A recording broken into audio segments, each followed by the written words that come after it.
side are you on? Get off the fence, son. Which side are you on? Get off the bench, son. Which side are you Who will stand to defend us? Which side are you on, my lord? Yo, somebody bring me some tequila.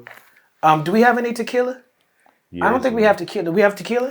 Oh shit! You know more about the headquarters than I do. I probably spend more time here. Yeah, we are officially at Javoti headquarters. My name is Talib Kweli. Is that what we call it now, Javoti? It I is. just needed Oh, okay, we have other names for it. This is but- Tef Poe. I just need a glass. What up, This y'all? is Jessica Caremore. What's up, y'all? You know what I'm saying? Peace. Shout We out back. to Donna. Shout out to Aaron. Shout out to Kat from Canal Street. We back, y'all. Shout out to Federico. Shout out to Federico. Federico's in the house. AKA Seasick. This is Let Me Ask You This. Big Aaron on the cameras. Let me ask you this. Jessica, What up, there? this is your first time on our show. Ding. Cheers. Cheers. Yeah. The legend, the icon. You're Yep, a very ditto. good friend of mine, and you got your books up there. Tell them about your books. I got a couple of them. I don't have the children's book here, but I got We Want Our Bodies Back. This is my current contemporary book named, the title poem was for Sandra Bland. I've been writing poems forever, and these are on More Black Press. God is not an American, by the way. A reminder. And Sunlight Through Bullet Holes. This is my third, fourth, and fifth book. And my newest book is Your Crown Shines for Ketanji Brown Jackson. That's right. Tell them who Ketanji Brown Jackson is, because The some first- of our Oh, watchers may not know. I'm thinking that everyone who watched this podcast must know that Ketanji Brown Jackson is the Yes. first Black woman Supreme Court justice. And Yes. so I was asked to write a poem in her honor for Women with Black Women. And I did, and it caught the ear of Oprah, which is pretty interesting. And she shared the poem all over the internet and her social media, and I got a lot of offers for the book. And I decided the poem was originally not written for children, but I turned it into a poem, that children could be inspired by her story and her journey. Yeah, we using our imaginations to see ourselves in the future and have to tell our children, despite all the craziness that's happening in the world, that they have a fighting chance to actually do that, to live out their dreams and do what they love, despite the attacks on culture and attacks on goodness and creativity. Even my son King, 19, who just worked on his album, called me during his school years, sophomore in college, saying, am I doing anything if I wanted to be an artist?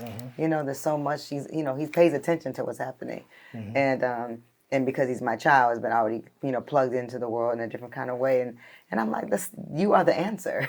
Shout out to King. I just watched this live stream with you. He was killing it.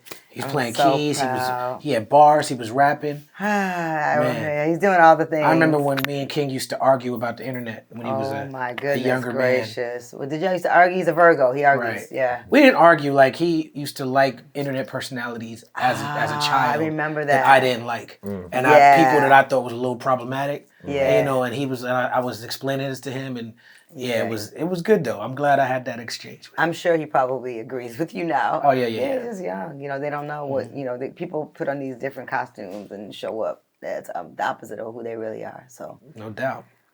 How you feeling, Tef? I'm chilling, man. There's cracking jokes off camera calling me most Tef because Most Tef, because Oh my God, I'm so glad nothing was in my mouth. Okay, let's stop. Okay. Most Tef? Yeah. came Federico came up with that one. full Black Star going. Yeah, and I do want that. Now, show him what you got on, shirt. though. Show him what you got Oh, on. I got the those. exclusive hotness on. You know what I'm saying? Donna, where's Donna at? We need to, what's the name of the website? I don't know the name of the Black Star I website. got the need to know. hotness. I need. BlackStarKeepsShining.com. You can get Yes. your own. I got the hotness. Yeah, We also got sweet. T-shirts that have the barcode on the T-shirt. So if you get the T-shirt, you can scan the barcode on the T-shirt and get the album on your phone. Oh, that's sweet. Yeah. That's the next level of, augmented reality type John. Yeah. I like it. We also got Jessica Caremore mugs. Yeah, these are not on sale. They're not on sale. Are we done with those? No, it's selling them, but they're not, on sale. Oh yeah, they're not on They're sale. full price. Oh, okay. Yeah, They're for sale. And the not ones on that I sale. like drink out of, they're extra. Yeah, man. Anyway. It's important for us as artists to have merch Oh yeah. because what we do is more akin to bartering and trading than it is like straight up capitalism. Oh yeah. A lot of artists like to declare themselves as anti-capitalist, but we live in a capitalist system. And by our very nature, we engage in capitalism and participate in it. And You don't have to worship it though. yeah, you don't have to worship it, and you can actively work against it. The same way that if you live in a white supremacist society, in a society where white supremacist systems are the status quo, you can actively push back against that. Well, that's America, so Yeah. we've all grown up in that place, and so Yeah. and becoming independent artists and doing what we love is the pushback. It's part of it anyway. This conversation around art and capitalism got me thinking about Jay-Z a lot. You know, because as a rapper from Brooklyn, he's an icon. And he is someone who people forget that Rockefeller Records was independent black-owned business. People look at Jay-Z as this like big sort of symbol for billionaires and capitalism in Hollywood and being famous in this generation. I saw a tape, not a tape, look at how old I am now. I saw a video on the internet of a young girl, young black girl, talking about nobody cared what Jay-Z got to say because he's old and washed. And then somebody, an older black dude was checking her. He was like, that's what I can't stand about what we do as black people, because white people would never say that about a country legend or rock and roll legend. Never. Nobody cares about what they say because they old and washed. That's something that we do, that we are indoctrinated to do. And he's not even old. Yeah, but I mean, if you I guess if 19 you're 18, years old, I guess. yeah. Yeah. Yeah. You know what I'm saying? Yeah. Remember when Jay-Z was battling with Nas? And one of the disses that had everybody loving Ether, which people said was a victory for Nas. Was you 48 in the karate? He said Club? 36, bro. He didn't even say 48. 36 was old. back then. Now that you older than 36, your mind is making you think he said 48. Bro, he said, you 36 in a karate class. So he clowned him on being 36, which means Nas had to be in his 20s at that time. Damn. Yep. And he clowned him on trying to make his life better by having health and wellness and being in a karate class. Yeah. Like, nigga, what kind of shit is that? Are you so old that you gotta take karate to feel better? Right. That was like a diss. And now that sound like the right thing for a 36-year-old to be doing. Oh, absolutely. You know what I'm saying? Oh, taekwondo, everything. Yeah. But I think that with that and with the criticism around capitalism and Jay-Z's name, because we just put out a clip with Coltrane, and he was talking about the GQ interview with Jay-Z, and we were talking about how much we enjoyed it. But, you know, you get pushback online whenever you talk about Jay-Z in this space and time, because people are like, there's a large contingent of people online who claim, and I say online because I don't really see it in the real world. People in the real world is too busy surviving to be staunch anti-capitalists. But online, you see people be like, you know, deaf to the oligarchy, and I'm gonna break out the guillotine, and like you motherfuckers is not ready to behead anybody. You know what I'm saying? But they be online talking about eat the rich, and these are sentiments that I resonate with and relate to. But the rhetoric I don't see matching with the actions, and then I think the rhetoric should be tempered when we're talking about black capitalism and black people trying to get money. You know what I'm saying? Because like with all the critiques we have of capitalism and all the critiques we have of someone who's a billionaire like a Jay-Z or someone, I think as a culture, we have to hold ourselves more accountable for what I'll call their confusion around capitalism and what it is. Jay-Z identifies as a capitalist, right? He said that in an interview, right? Which, you know, make a lot of people who are anti-capitalist upset. But why does someone who started out as an independent black businessman, who started out poor, from a very poor, destitute situation, who leveled himself up to become a billionaire, how does his lens become so cloudy that he doesn't understand, he doesn't seem to understand it seems like he doesn't understand what the criticism is of him. And are we showing him enough grace? I think he understands his criticism. That's why I had to switch my language. Yeah. I said it Smart. seems that he doesn't understand. Yeah. You know what I'm saying? Because he said his language in the interview was all of a sudden they're bringing up this new word, capitalist. Maybe he's being tongue-in-cheek when he said that. Yeah. I I don't don't know. Yeah. how much of, and maybe you know, both of y'all can answer this. When we see stuff like that in the media, that is an obvious kind of cleanup job to what the public's conversation is. Like you could tell, I've been through media training enough to know when certain things are conjured up talking points. When they say this, you say this. When they're starting to say this, so this is how we're going to meet it. Yeah. How much of his personality that we're seeing in response to this is his real personality versus it being them understanding that there's a generation gap that's building between him and a growing population of people, and they trying to find talking points to deal with it. Yeah, so I don't know him in real life, so I don't really talk about people. Talib knows him in real life. I don't know him, but I do know. I can't say that I know him. I can say that we've met a few times, Okay, and there's yeah. been statements of public mutual respect. But not I no one absolutely for real. respect him. I think he respects me, but that's not someone who I got in my phone that I could get on the phone Oh, like that. right. Yeah. So friend. The criticism, I think, we're in Brooklyn, and the Barclays Center is a part of the criticism. Right, and it's a conversation around culture. He's a symbol of something, right? It's not about Jay-Z. It's about what someone who has accumulated his wealth, who comes from the hood, symbolizes. Yeah, but also, in the Barclay deal, though, they really pushed him forward. He wasn't even, he's such a small part of the ownership of Barclays, but they really used him in that way, in my opinion, to push him on the community to say, hey, it's cool. We're going to build this. I know we're going to knock some things down. We're going to go, build some things in your community. Yeah. People are really upset. I don't, this is in my borough, but I love this borough. And I remember some of the people I love really did not want that stadium to be built. And they did use Jay-Z to kind of temper.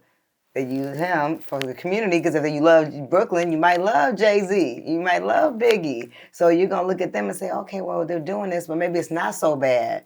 And so that's where I think it gets, where the criticism comes in, is like who is he working for us? And just because somebody's black and rich, does that mean that they're our ally in that space? Even if you like his music, I don't know him in that space. I don't know him as a business person. Exactly. I like some songs he made. Right. That's different. I was looking for Jay-Z was mentioned in the Epstein files. Yep. And in the emails, he was mentioned a couple times. But he was mentioned by an anonymous tip to the FBI, which was largely deemed very incredible. But he was also mentioned in the email by one of these business partners of Epstein. And I was looking for the exact email, but I can't find it right now. The exact language. Right. But essentially, to paraphrase, the guy was saying Jay-Z, as the face of Barclays, really helped the situation. Oh, yeah. Just the same thing that you just said. Of course. Yeah. But he's not in Epstein files like as a pedophile. No, not at all. You know what I'm saying? Not It's in just any like, way. you Not in any went to way, a party. shape, or form. And he didn't even go to a party. The shit they talk about is 94. He wouldn't have been at no party in 94. Yeah, so- It's not. The timeline is off. But I'm just talking about. Only reason I mentioned it is because of what you just said. As far as Barclays, he was mentioned in an email by someone else talking about him in relationship to how his deal with Barclays impacted the neighborhood in which he came from. Yeah, and the people in the neighborhood felt a lot of different ways about that being built. You know what I'm saying? So, yeah, capitalism is a motherfucker. It's how we all need some money. It's a means to an end. We all need food in our fridge, and this country doesn't take care of people. It doesn't take care of the poor. The working poor are struggling in this country. Middle class people are struggling right now. My friends with degrees have been fired, and some of them can't find work. And these are people with like master's degrees and all kinds of undergraduates, and academics and things. A lot of black women and black men have been fired. From talking about black men getting fired. Black men have been fired in the corporate world too. So, yeah, it's difficult times. But but you can't worship the dollar. I've never been an artist that cared about making money. I turned deals down. I just recently turned down a gig just based on my integrity as a person. And it's not like I have it like that where I could just turn money down, but I do have it like that where I could just turn money down. Right. And I do. Tell us more about that. I know that you might not want to disclose every single detail, but going around the details that you don't want to disclose, tell us more. Yeah, it's just a big corporate figure. I do a lot. I've been doing corporate storytelling for a long time, so a lot of corporations from the big three to Amazon to all kinds of folks have asked me to do different things. And I wrote the Pure Michigan campaign for my state. I'm the Detroit Poet Laureate. People don't know that, but Detroit is my home. And so I know how to write about the city that I love. But when I'm asked to show up, and this is not just now, this is in general, especially when black people ask me to come somewhere, and I guess white people are going to be in the audience. And this happened to me, 20 years ago too. And they were like, I've been asked to send my poems in advance.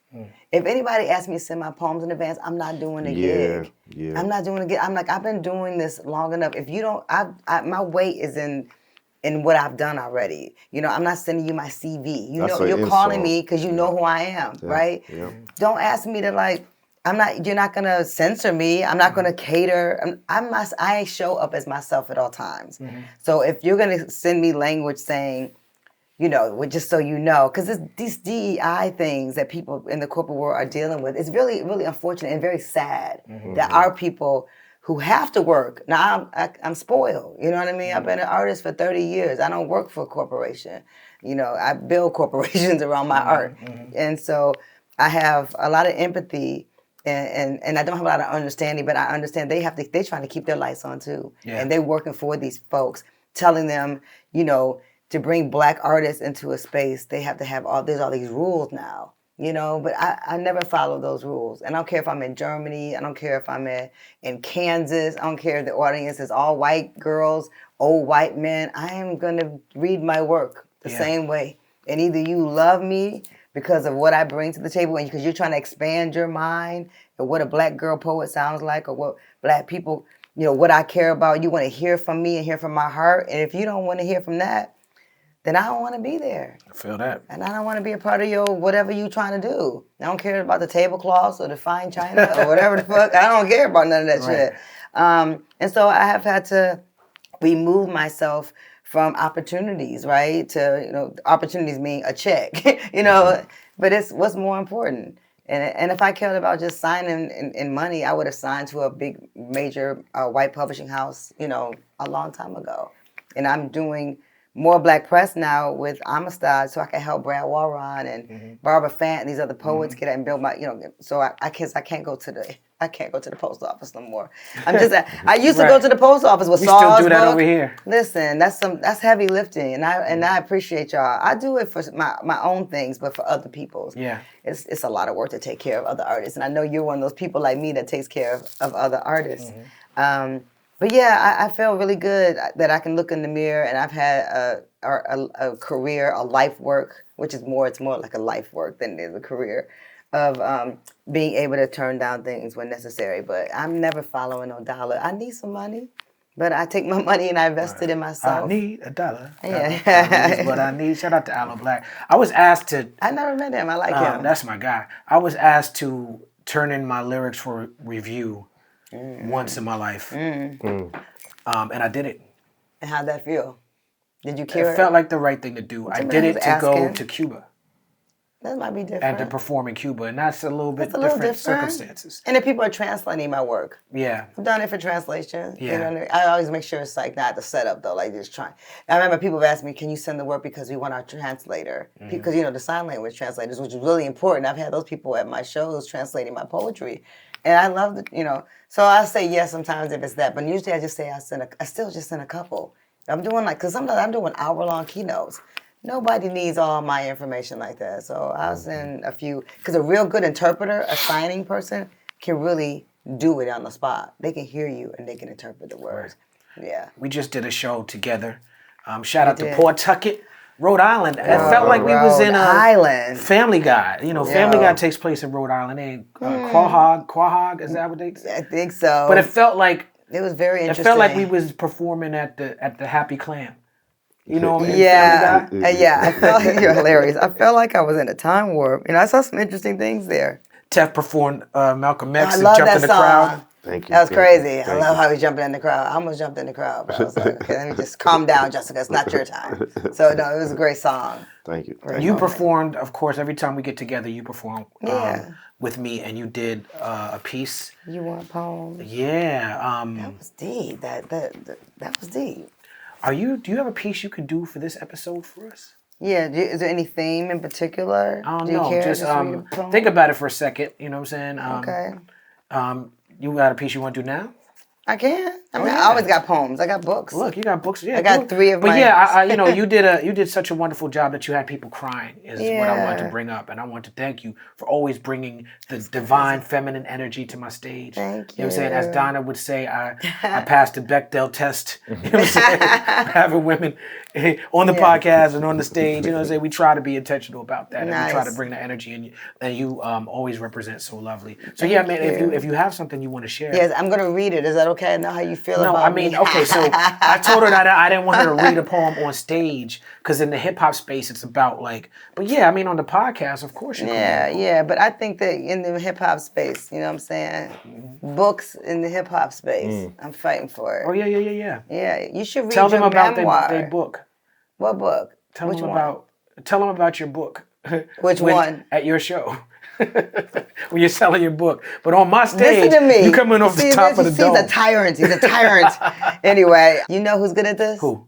MK Asante. Oh yeah. Yes, because he's a great MC. Shout out to Malefi Asante. Listen, and Buck, like, so Yeah. he's bringing the book. I saw him. I remember at the show at SOBs, and he's rocking with full band. He's got Yeah. the book in his hand. I'm like, Yeah. MK Asante. That's Yeah, how yeah, you. yeah. And I'm telling you, But know, he doesn't. He also has stuff that it's in his head. As well. Me too. I know 1,000 yeah. things in my head. Yeah. But sometimes, when I want to do the new. Yeah. New- I'm not new against shit. it. I'm not against it. I just think I thought for that particular show. It was fine. It was Yeah. good. Yes, It was- thank you. yeah, Thank we you, did Label Daddy. Okay. Label All right. Daddy. This is going. I'm just joking. I'm Not Ready to Die. Can I read that? I'm going to read that. Yeah, let's do You know what's funny about this poem? Because this has Queen Latifah and MC Light's name in it. And with you, I've been able to give them. They both have this book. I love that. But the Queen Latifah moment was very hilarious. when we was in the studio with Latifah. Yes. Yeah. And I read and I showed her name in the book, and so she looked at the line. There's a line in the poem. I'm not gonna tell you what. There's a line in the poem. And she looked at the line and then she looked at me and she goes like, I don't know about that, but I'll show you. When I say it, I think you'll know what line. Latifah exists love in the her. back rooms of history. She knows what's really going on. Yeah, she does. Yeah, I love her, man. Her and Light have been like two of my favorite, MCs always. Like just, when I was a little girl in high school, like they were and Light just. Yeah, shout out to Light. Light's on my new album, The Large Professor. That's all. That's gangster. Right? And they're in the Rock and Roll Hall of Fame. They are going to both be inducted this year. Oh, I want to go to that. And shout out to Wu-Tang, Queen Latifah, Oh, MC I'm Light. going. Oh, yeah. We're going. Oh, yeah, we I'm going. going. I was there when Eminem got inducted. Y'all might not care about that, but Detroit. it was a big moment. And It I was was. right in the front. Shout out And to it was Eminem. great. Shout out to Eminem. Shout out to Detroit. I'm Not Ready to Die. So I wrote this because there was a little girl, an artist, a young lady, I don't know which one, was crawling around on an award show during her I performance. know exactly what you're talking about. I don't even remember it. Someone called me about it. I wasn't watching the award show. Someone called me like, "Wow, so-and-so was crawling on the ground." So I didn't even look it up. I just wrote this poem. So it's called I'm Not Ready to Die. I'm not ready to die a little more today. My nails are polished a bright aquamarine. My skin smells like the ocean. In my hair, I'm wearing the flowers he left on my doorstep. Tiger's eye and turquoise are wrapped around my wrist. Do I look like I'm attempting an early death? My headphones sound like Sade. I wish these new girls would get the fuck off their knees and transform a room with some subtle power and grace. Sade doesn't really dance, poet, and that is the point. When did it become okay to die in this country on our knees? The Walking Dead, a 24-hour day spot, they parade in groups. Hell, I need a massage too, but at what price? I gotta stand behind mediocre bars just because the kids rock to it? I've yet to hear an MC destroy the alphabet more gangster than Intozaki Shange, so I ain't ready to die today. Won't participate in the spirit massacre of our children. My throat is on fire, my pen is high. Intozaki is dead. Intozaki will never die. I'm more alive now than most of these wannabe Euro inside out millennials. I've graduated from digital slavery masterclass. I read books without screens. I have sex with men my age whenever I feel like it or not. I love my hair, my ass, my breasts. I'm clear my power is between my ears, inside my chest. Black girl magic doesn't grow between our legs. This is the mythology of men. How much to get off your knees, sis? This pen is a knife. Stabbing out the hearts of dead trees. These trees already dead anyway. A walking dead urban forest. We are surrounded. So I continue to climb, to write. Because I ain't ready to die today or tomorrow. I'm going to keep living inside poems. You didn't know what left for you. If you would just get off the goddamn floor, you could see all these poems, all this royalty, all this world they attempt to kill you with is really your universe to inherit, to change, to rebuild. Get off your knees. Stop crawling for them. Stand up, Queen Latifah, Light, Lauren, Missy Elliott, Left Eye, Bahamadia, Rod Digger, Roxanne, Rhapsody, Kay Valentine, Mama Soul. Microphones are not stripper poles. Sonia, Audrey, Maya, Indazaki, Jane, Lucille, Nikki, Tony, Asha, Stacey Ann, Akira, Mahogany, Elizabeth, Lisa, Michelle, and Daggy, Cello. Me, us, we need you to stop dying, to be less than who you were destined to be.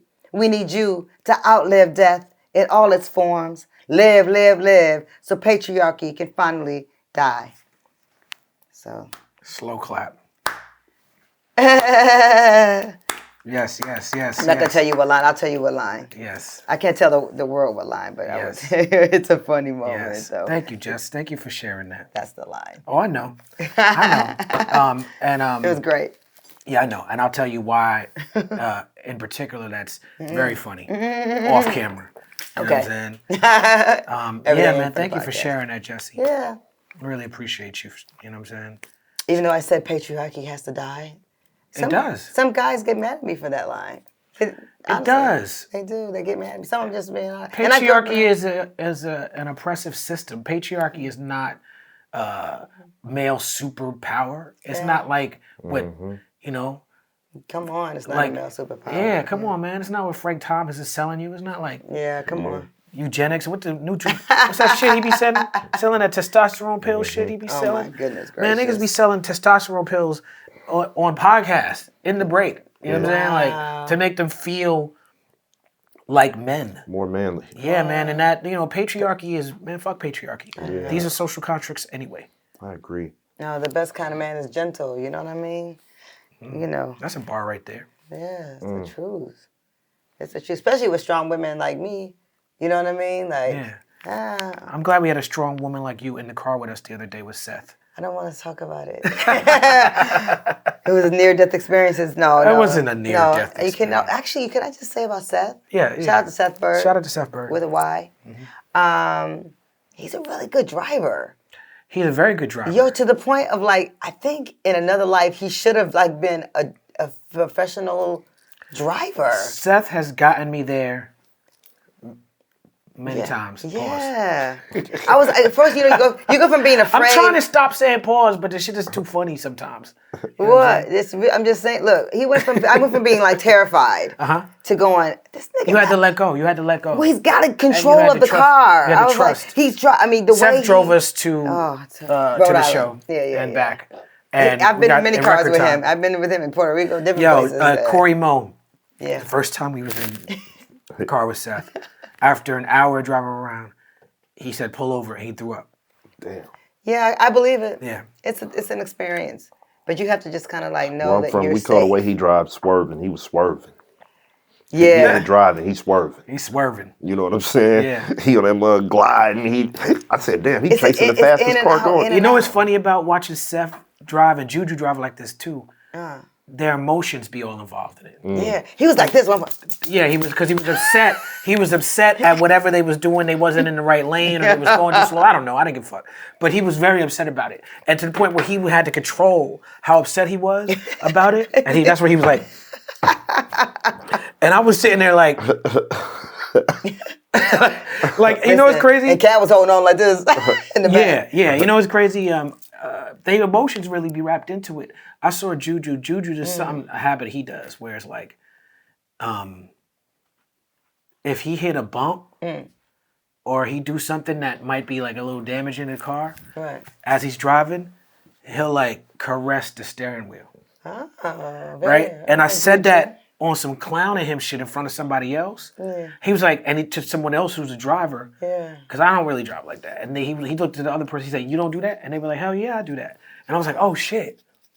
I'm the clown." I'm not knowing They about trying to this. stay there, keep it there zen. Yeah, man. People be hectic out their there. emotions. When people drive a lot, Yeah. it becomes serious to them, the etiquette and the codes. Yeah. You know what I'm saying? Yeah, Seth is a very serious driver. Yeah. And thank you, Seth, for getting us safely Thank you, Seth. to everywhere you've taken us.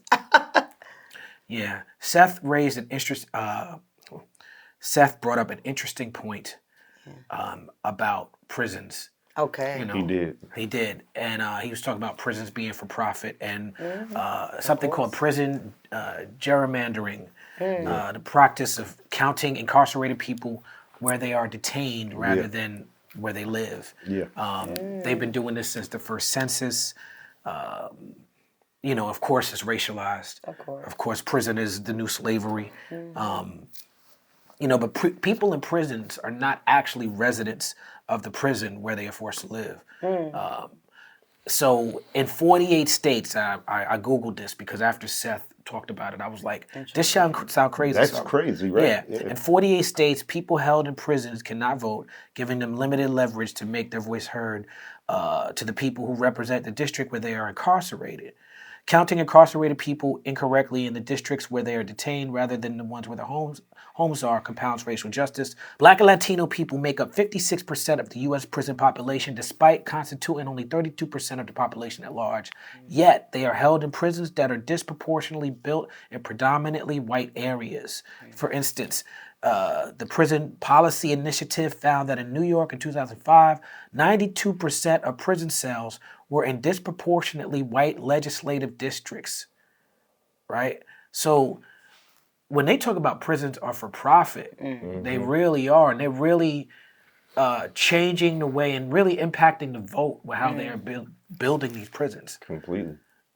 And you responded crazy to me not crazy, but very interesting when Seth said that. You said, because we always have these provocative conversations from people talking about why they don't vote, specifically black men. And I get it more than most people might imagine, but at the same time, when you fighting white supremacy, you have different moments on the floor that call for different tactics.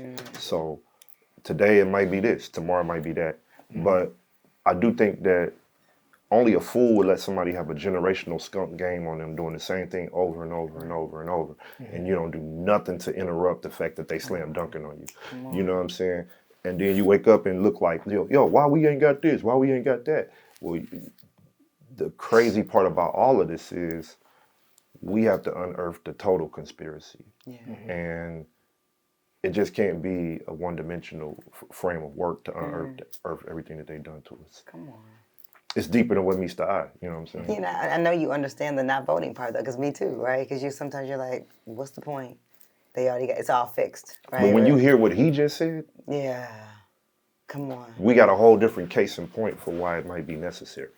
No, we have to. I believe in local politics. Me too. yeah. The federal thing is to me a bit of a scam, but the local politics make a difference. Your mayors, the people representing you in Senate and the Congress. And they know that. That's why they're doing this prison gerrymandering. It's artificially inflating the population so that the people, so that they get more power in the vote. They understand that it's powerful, or else they wouldn't be spending so much time doing it. Right. And it reminds me of the 3/5 compromise, Completely. right? Where black people were only 3/5, but they, that shit was to inflate the vote, Yep. to make the vote more white. You know what What's crazy about something like this scenario is black men in recent times have received the RICO for less. Yeah. Like this is a whole orchestrated criminal plot. Look what Praz from the Fugees is in jail for right now. Is he still there? Yeah, he's in jail for a while now, and he'll be in there for a while because they said he was trying to affect elections. It was like election fraud or like with his spy activity because he was introducing some foreign spies to Obama. Wow. Interesting. Wow. That's heavy. That's crazy. But yeah, when you look at, I'm still stuck on that. I need to unpack the fact that they are inflating population numbers for the sake of electoral votes. Oh, it's on. I mean, what's You know what going I'm on? saying? The thing what's happening in Louisiana is bananas. Like literally, these white folks are controlling black communities. Oh, the Gary Chambers thing. Yes. I saw you watching the Gary Chambers thing, and I saw you responding. trying to it. understand Can y'all break it. it down for me? Because I just overheard. They did. I don't know the full case down there, but they did something like that in Missouri, where they basically just redistrict the just whole doing the damn redistricting. state and set it up so that it really don't even matter who you vote for. The conclusion will be that one of They're their gonna people win. will- Yeah. And it just completely disempowering the community. So you basically, it's no such thing as voting for. If I want you, I can't have you. They're gonna the person that We're they setting want. it up all the way. It's a setup completely. And then what I loved about Gary is like he's like, y'all are losing. this state is losing on every level.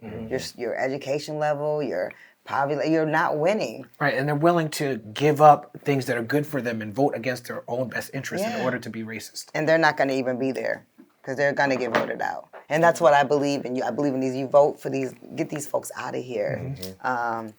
Yeah, I think. Well, I mean, matters. we got to address the fact that large pockets of right-wingers and conservatives don't even believe in democracy. They don't believe in voting. They're like, this is a republic. They're like, you peasants don't deserve to vote anyway. You know what I'm saying? The whole reason the Electoral College is set up is so that rich, straight, white males get the benefit of the doubt and they get the most voting power, and they're on that. They're on the oligarchy. They're on the making Trump a king. They're on the like, take democracy away. Democracy doesn't work. When we have democracy, we open borders, which we've never had. But we that's have the women language. that want equal rights. We have black people that want to live, and they not with none of that shit. You know what I'm saying? And that's why when you see a fair election that doesn't go their way, we get, the riot of 2021. Yeah, man. They are trying to install their people, and they're using every single piece of the system. The gerrymandering, the election rigging, the intimidation. What Dave Chappelle talks about in the Unstoppable Nigger Act, when he talks about not being able to speak in America, it's controversial what he said because they're talking about the shows he did, Saudi Arabia and other places. But the point that he was making was that Charlie Kirk is respected so much in the public space, not necessarily by politicians. Not necessarily because politicians agree with the things that he has said and done, because Charlie Kirk has said some very hateful, bigoted, white supremacist, Nazi, fascist, homophobic, racist things, right? And it's not a mystery. They know he said that, but the reason why they celebrate him publicly is because they are terrified of political violence. They're scared of the repercussions of speaking against this man, even though he was shot. And I want to get into more of that later, but that's exactly what Dave was talking about. Okay. You know what I'm saying? When you start seeing political violence from their side, normally, to me, that means somewhere in this conflict, they feel like they losing. Like when they start killing people, blowing up shit, invading shit, they don't do that when they feel like they winning. When they feel like they losing, that's when they push that button. Well, does that go for everybody, or that just goes for right-wingers? Because we got to address the elephant in the room. We just seen a very recent example of political violence. This is the third alleged attempt on Donald Trump's life. That we know of. That we know of, right? And the first two was very clear that these are right-wingers. And I got to state that the vast majority of political violence in America is Christian nationalists, white nationalists, right-wingers. Like, it's not even close. People think it's Muslims. People equate the left and the right. People talk about Antifa and all this. It's not even close. It couldn't be close because, our basic everyday life is political violence. That's right. You know what I'm saying? That's right. So it's mostly right-wingers. But in this particular case, with this guy who calls himself the Friendly Federal Assassin, which sounds like, Spider-Man or some shit, right? And he's a video game developer or whatever. All of it seems very surreal. I just want to know where his shirt is. Yeah, he was tackled with no shirt. Can y'all, Secret Service, CIA, whoever y'all niggas is, tell us why y'all had this nigga in there with no shirt on, face down on the carpet, bro. On the carpet? Make it make sense. Why this nigga didn't have no shirt on? Who knows why he didn't have no shirt on, but I think what's important to note is that What's going on? Donald Trump was competing against Joe Biden. And then they switched and they brought in Kamala. And then it really looked like Kamala was going to win. And then all of a sudden you see these assassination attempts and Trump surged. And I think an argument can be made that without the assassination attempts, he doesn't win the election. I don't know. I would like to believe that, but I also want to know, I call the Democrats out because that was a total setup. Because the day y'all do give it to the black woman, y'all gave her 90 days to run. Who runs for the most powerful office on planet Earth in less than 100 days and is convinced that they can actually pull it off? It was a setup from the jump.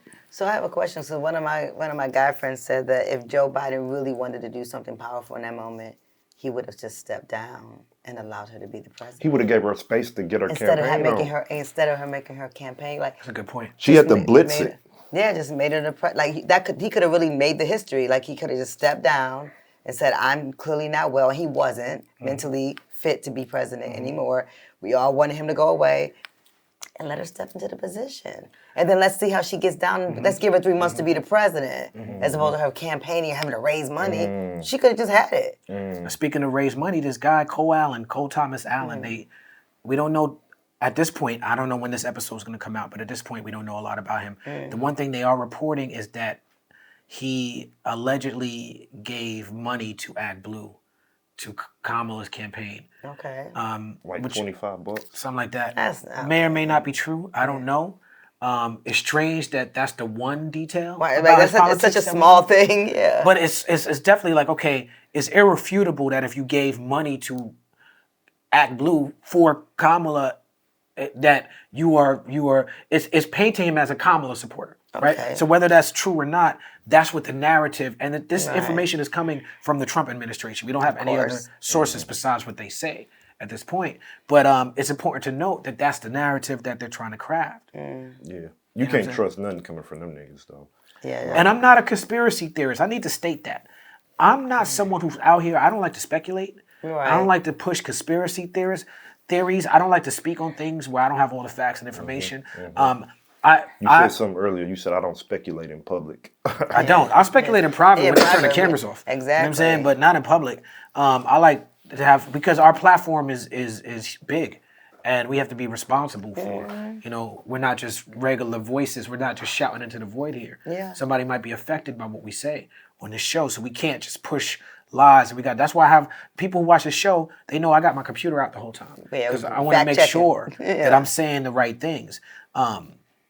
But going back to the election, Joe Rogan and the Rogan sphere and the Manosphere and all these influential voices in the podcast space that people credit with helping to push the needle on the Trump election, like these the Theo Vaughns and the Andrew Schultz and all these comedians who appear to be in the past more liberal, Right. more left leaning, or maybe at least libertarian. Yeah. They started But being none of them like black women, though. no. None I of the mean, white no. ones. I mean, that's a whole nother issue. Yeah. But all of them lined up behind MAGA last year. They all got in line for Trump. Trump and J.D. Vance and Robert Kennedy did all their podcasts. And so I feel like they helped, right? Joe Rogan, who is somebody I met. I met him because he's friends with Dave Chappelle. Joe Rogan is very respected in the comedy space. He's respected as a stand-up, and he's respected in the podcast space as far as being first or one of the first people to really stick with the podcast thing. And, he has a very famous podcast, and NDIRE correctly noted that he gets a couple of $100 million from Spotify, where they don't want to pay us nothing, but they pay this man to talk. Wow. But I've met Joe Rogan a couple times, and he's been very kind and gracious to me as a human being.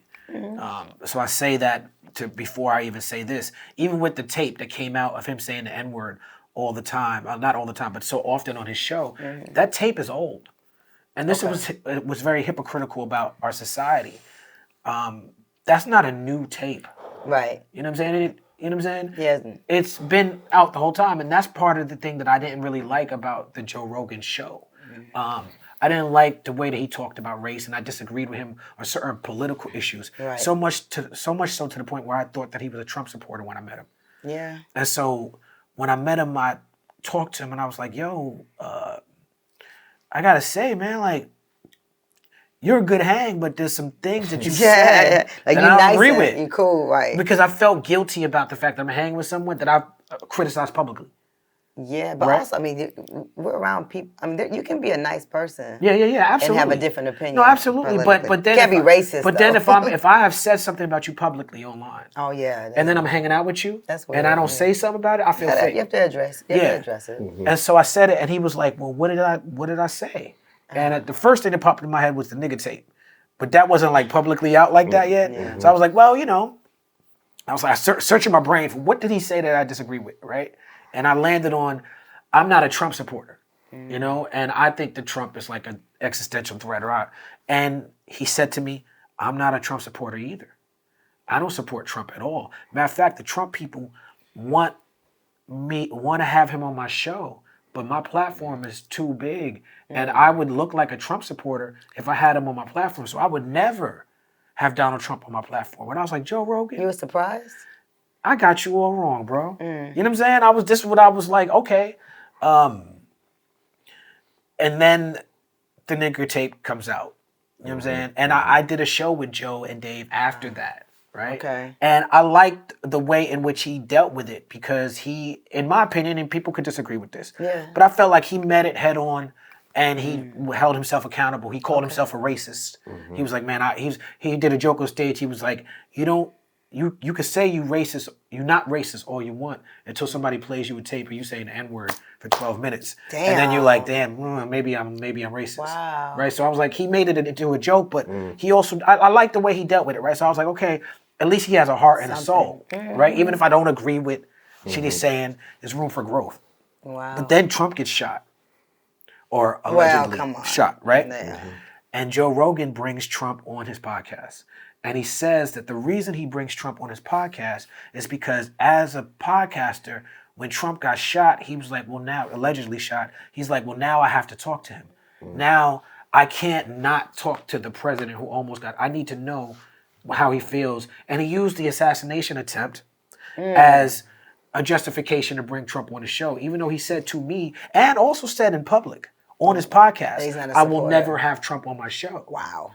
And he also, someone called him did out he on did it. the show? He did the show I don't with watch Trump. the show, He did the show with Trump, and he also said, I changed my mind after the assassination attempt. But that, to me, moves the needle. Yeah. You know what I'm saying? Yeah, but that's what happens though, the empathy, because you feel bad. Like even if us, you're like you don't really, much as people might talk about it, you don't want to see anyone go out like that. Like even with Charlie Kirk, like Are you talking about? No, okay. So let's be clear. That's Like what it we is. are. Like I know everybody. I know y'all very well. Yeah. We all met in Ferguson. I met you before that. We met Tef Poe on the ground Yeah. in Ferguson. So we are for the movement for Black Lives. Yes. We are for freedom. We there's no justice, no peace, right? But nobody wants to see. We're not out here trying to see people murdered. We're not out here trying to support political violence. Violence is a symptom. You know what I'm saying? Violence is a response. Violence is not like all that. Nah, man, we're not on that. And that's an important line to draw in the sand. I don't think there's no black people that really support political violence. Like I think we support notions of self-defense. Self-defense for sure. Notions of self-preservation. Come on. And just after a while, we got a 500, 600 year radical dilemma. So it's not necessarily like we are going outside saying, hey, gun down every person or gun down this or do that. We really are existing in a space where we're trying to figure it out and survive from day to day. I think the conversation of what is political violence is really important to me because I have dealt with a lot of professional liberal activists that don't define the war on drugs as political violence. But it is. Right? They don't define what Ronald Reagan did to us as dead wrong. But also they grew up in Jack and Jill clubs. They didn't grow up actually seeing people's houses get battered around. They think that the stuff that's in these rap songs is just highly imaginative punchlines and catchphrases. Wow. So they have a deep disassociation from it. You know what I'm saying? Yes. But when you see your uncle go on an 8-year vacation and you keep asking, where Uncle such and such at? Everybody say, oh, he on vacation. Well, what type of vacation is this nigga taking? Now I gotta realize he was state paid, removed, abducted, and placed somewhere. You know what I'm Yeah. saying? And that is political violence. Like the whole layout of That's it. right. That everything we go through from that whole thing, from top to bottom. I always say, I don't know a version of myself that's unaffected by they bullshit. Yeah. I don't know who I would be if every day I existed, you would just leave me the fuck alone. Just leave us alone. There's a bar. Yeah, Michael Jackson. No, they don't really care about us. That one too. Michael Jackson had many bars. But I'm trying to think of another song. But the U.S. education system to me is political violence.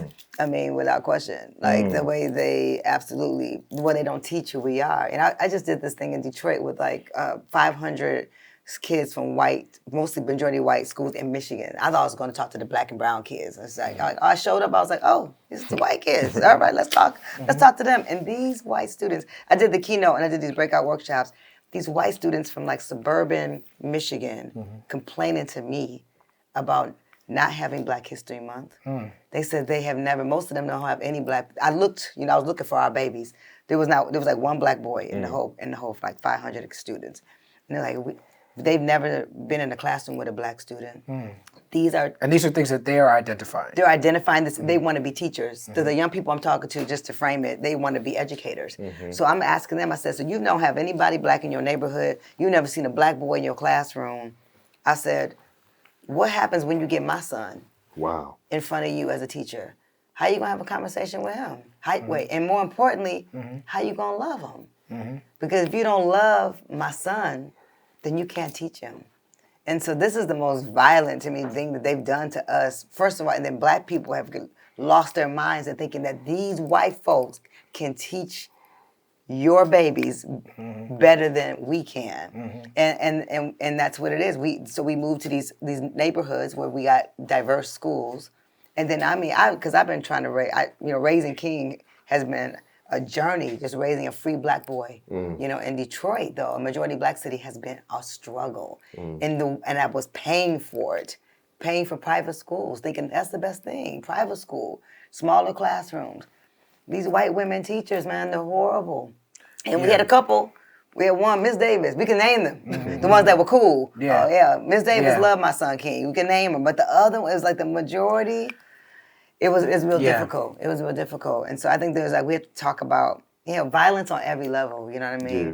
And trying to destroy our babies inside schools is a real thing. Yeah, this guy Cole Thomas Allen. Yeah.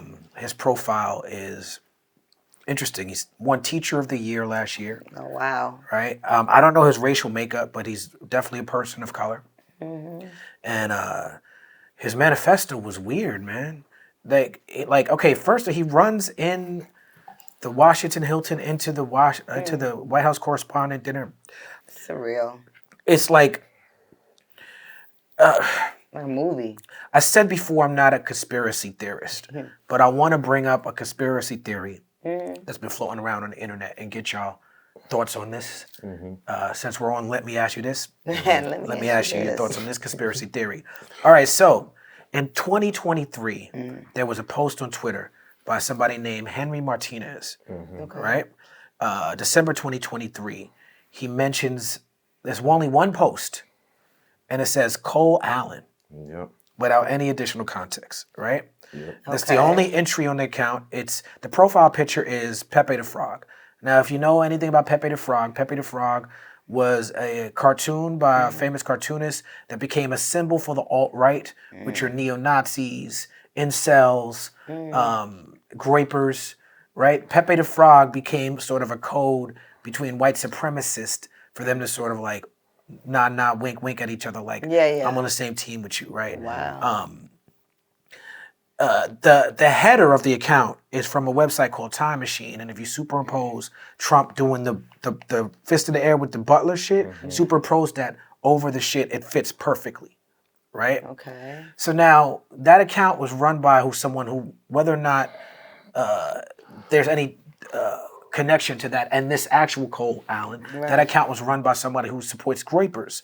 Grapers are led by Nick Fuentes. Oh, wow. Nick Fuentes is definitely a Nazi. That's the dude Kanye was running around with. Yeah. Even Nick Fuentes is so Nazi that Donald Trump was like, that's a Nazi. Yeah, you know what I'm saying? Like, that's how Nazi Nick Fuentes is, right? Now, the person who shot Charlie Kirk was a graper.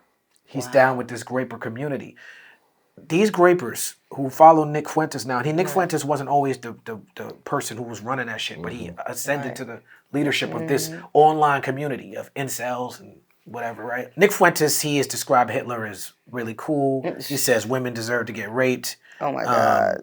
He started a war of grapers with Turning Point. So there was like beef between Nick Fuentes' organization and Turning Point. Okay. So this conspiracy theory is going deeper and deeper and deeper, right? Because an account in 2023 that's a Groyper account posted a name Cole Allen, and this is not. These are reported by reputable outlets. No one has made the actual connections, but everything that I've said to y'all is fact. The influence of Groypers over right-wing politics has only increased. Back in the days, Nick Fuentes and Groypers, that was back in the days when I was on Twitter, like, you see these frog profiles? That's a racist. And people are like, frogs are racist. Kweli, you need to get off Twitter. You know what I'm saying? Like, that's back in them days, but now they're the mainstream. Yep. You know, they went from being the fringes to the mainstream, and that's what's happened with the right wing. According to Cole Thomas Allen's LinkedIn page, he interned at Nassau in 2014. In 2014, Nassau published a paper, and the author of the paper was Henry Martinez, which is the name of this account that was on Twitter. Wow. Like, what do y'all think about this? I mean, it's fascinating to hear his resume. To be honest, it's like what? And why would this person with this resume? I mean, the guy Ted Kaczynski was a Harvard guy who became an environmental terrorist who was blowing up snowmobiles, and then he started murdering people. He's a very smart person. Yeah, but nobody who really want the way he smart people want revenge sometimes. Like Ted Kaczynski, when he went on trial, they said, "You're so smart, you got to know that what you're doing is not actually justice. It's just revenge." And he said, "I know it's revenge. I'm trying to get revenge." So when this guy in his manifesto says, "I'm coming for all these people," he talked about rapists and pedophiles.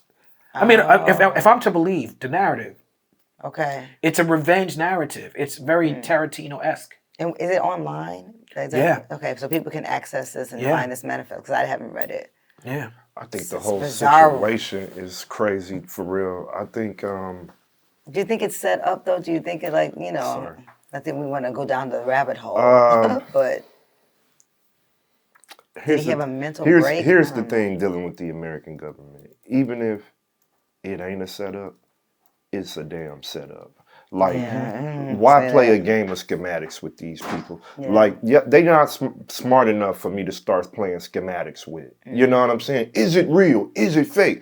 Nigga, everything y'all showing me is a TV production. The goddamn war in Ukraine is a TV production. The goddamn war in Iran with this nigga Pete Hegseth is a TV production. Ratings. Trump himself is a whole entire goddamn Celebrity TV Apprentice on fucking production, man. So... you're not even about to put me on the treadmill to have to answer to you, is it real or fake, nigga? You tell me, is it real or fake? You the nigga they trying to kill, bitch ass nigga. Right, I know that's right. Damn. You tell me. Don't leave it for me to decide. The fuck? It's wild. It's a wild time. It's just too much Saturday Night Live shit going on at that White House. You know what I'm saying? Yeah. Then they started tweeting, build, this is why we need the ballroom after that. Immediately, they all got in line and tweeted that. There's a lot of shit. Which makes it strange. Right, because Trump... how can that be the thing you're talking about? Shout out to Michelle Wolf. Yeah. Shout out to Michelle Wolf. Michelle Wolf was so good at the correspondence dinner. That's why I know her, because of that. That's right. She was so That's why a lot of us got to know her. At the correspondence dinner, she got on them so bad that Trump decided to never go again. It was based on that one time that Michelle Wolf did it. And so Trump was like, I'm not going ever again. And now this year he goes again for the first time since the Michelle Wolf. Which is bananas. And as soon as he walks in, this happens. And the director of the FBI is the guy who wrote his manifesto. One of the things he said, I'm coming after everybody except for Kash Patel. And why is that, you think? I don't know. And then we don't know. Except Kash the press they didn't rush Kash Patel out the room. He was in the room. Kash Patel was chilling. Yeah, he was chilling. Interesting. And this is how you know that the insurrection was legit and that this might be some cap. Yeah. Because them damn elected officials who was in the building during that insurrection was running for dear life. Right. They wasn't sitting around trying to get a last minute text off. No. They wasn't looking around saying, hey, let's see how this feels. Somebody gave me a secret warning that there's going to be a little surprise tonight. You know what I'm saying? Come on, man. Get this bullshit out of here, man. So now another theory that's happening is that in the MAGA world, people are turning on Trump. Candace Owens is turning on Trump. Tucker Carlson is turning on Trump. Joe Kent, who was the former National Counterterrorism Center director, went on Tucker Carlson's podcast. He resigned over Iran. He was like, "What we doing in Iran is not good. I'm out." I'm out. Right? Yeah. And they started talking about Butler County, and this guy was, killed by Secret Service agents. And Kent said on Tucker Carlson's podcast, and that the investigation into that shooting had been shut down. I know that my audience is not watching Tucker Carlson's podcast. I'm here to provide you with the information. I'm here. I'm like Cat Williams. I sneak over to the other side. I know. Go get the information. Go get the information. Bring it Come back to Definitely y'all. not watching it. But Tim Dillon is a comedian who's in that Joe Rogan sphere. Okay. He's now coming out against Trump. He said Butler was staged. Candace Owens said that. Like Marjorie Taylor Greene, who I hate the fact that I share a last name with this woman. People are trying to say that she is now not MAGA because Trump and them, they don't like women, and the way they treat the women is crazy. And they got rid of Boebert, and they be dissing her. And Marjorie Taylor Greene has now joined the ranks of the anti-Trump people. But I bring her up, and Tim Dillon and all these people. Well, let's talk about Marjorie Taylor Greene and Candace Owens, because at this point, people are now saying, some voices are saying that we should embrace these people and align with them. Shout out to my brothers from Dead Press, Stick and M. They got a famous lyric that's based on a revolutionary principle. The enemy of my enemy is my man. You know what I'm saying? That's true sometimes, but it's not an absolute. Nah. There's many, many, many times where the enemy of your enemy is not your friend. And we were talking about that in the car, about a broken clock. You know what I'm saying? And this is one of those situations where, to me, the metaphor of a broken clock being right twice a day that we use, we're talking about human beings, doesn't actually work, because a broken clock is an inanimate object with no actual agenda to push. A broken clock is not a danger to you. A human being that is saying one or two things that you agree with, but they disagree with your existence or your humanity, or disagree with something that is keeping you alive. And also they're just trying to stay in it. Like with Marjorie and Candace, I just, I saw Marjorie, like how she came for Jasmine. I just can't with her. And I think she can be used towards her base, because her base is white folks. Then nobody black I know is like, yeah, Marjorie, she's on our side now. Like nobody's feeling her ass. But I mean, and if she changed her mind, good. She's becoming more human. Congratulations. Candace is just following the rabbit. Like, she's like, whatever's the hot thing, and she wants to be popular. Every day, every week, Candace got a new bombshell. She's like, this story's going to change the way you think about the whole world. I'm good. I'm Stay both of them. tuned, and every week is nothing. Yeah, I'm good. I'm Nothing, both of them. I see it like, the Earth is a prison planet, and in the penal system, everybody go bang whatever car they gonna bang. The black card, the Muslim card, the Christian card, and start breaking down the different things, right? Well, no, the reversal of that is you got the white supremacist card. And they be having their own racist ass politics, battles for supremacy. Who's gonna be the new top dog? Who do we all gotta be subservient to? And I think on an oligarchical level, what we witnessing in the United States is exactly that. Internally, everybody ain't really a Trump soldier. They just knew that he was the puppet to get to a certain space. Right. But now we having what they call the Game of Thrones challenges right now. Cats like, yo, it could be me. We don't think he might leave in the next 4 years. You might not get a chance, JD. Oh shit, your wife ain't white, player. What we gonna do about that? Like, it's a whole bunch of shit going on up there. You know what I'm saying? And like, nobody really want to have a real conversation about what the fuck they really doing. They just sent some damn people to the moon, the dark side of the moon, and back while we was all sitting here chilling. Right. Meanwhile, they got a war going on in Iran. They destabilizing Cuba. Everybody looking at Iran, but he want to go to Cuba and build all them damn Mar-a-Lagos. Yeah. You know what I'm saying? So it's like, it's so much crazy bullshit going on. Then he helping his homeboy. We never could believe anything they say. So people kill me going, oh, Elon and Trump ain't getting along. How do you know that? What is their version of not getting along? Because it ain't not getting along enough to get your mama out the gutter. Right, it ain't not getting along enough to stop poisoning the earth. So what exactly is their version of not the fuck getting along? Because it still look like they trying to colonize Mars to me. Yeah. It still look like they dropping bombs on Palestine to me. It still look like they pedophiles and fucking liars to me. So what exactly is their version of dissent going on in MAGA world, y'all? Criminals fighting criminals? Get the fuck out of here. You know what I'm saying? Don't get me started on this shit. Tef, I think you have earned the right to smoke on this episode of the show. Word is bond. You said earlier, you said, I'm smoking on this episode because we got too much real shit to talk about. I know, right? You know what I'm saying? But yeah, you can't take a fucking charlatan and turn him into a hero. You know what I mean? Like, just because you doing gangster shit to other gangsters don't make you an honorary member of society. Say that. You just doing gangster shit to other gangsters. Y'all doing gangster shit. Like, as a person who ain't involved in that stuff, that got nothing to do with me. I'm not about to start celebrating either one of y'all because I'm victimized by all of you motherfuckers. Come on. Just my point. That was heavy. Yeah, it was.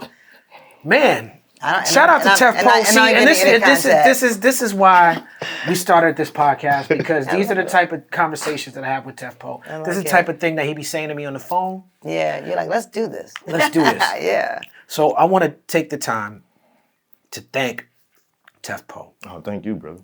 Thank Which you. And I'm going to steal your shirt. which his name stands for Teflon Poetics. We got one for you. Okay, I want one. Teflon Poetics. All right, Teflon. The poet laureate of Detroit, Jessica Caremore. Yeah, what up, though? Man, level up, man. If your team ain't living their dream, you're not doing the right thing, man. Get your team like my team.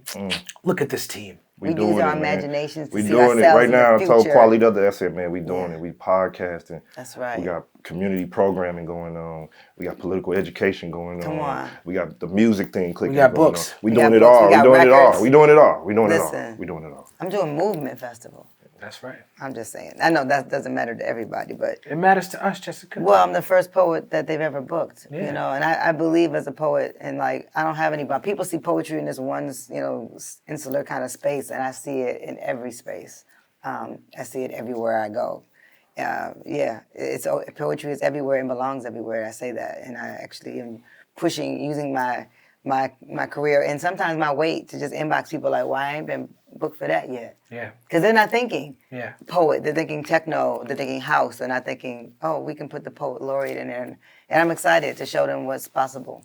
So yeah, Poetry is everywhere. poetry, and it belongs to everyone. And it's definitely a part of your podcast. And thank you for having me on. I appreciate both of y'all. No, we love you, Jesse. I love you back. You one of us. You know, you're Yeah. gonna be on. They I gonna want to see be a you. regular. Yeah, you are You regular. already Be a are. regular. We're going to have you on And again. I'm getting no contact from the smoke. Let me ask you this. You call me universe, I am. The creator has a master plan. I see a lot up in the fan. Catch me if you can. Catch me if you can. The creator has a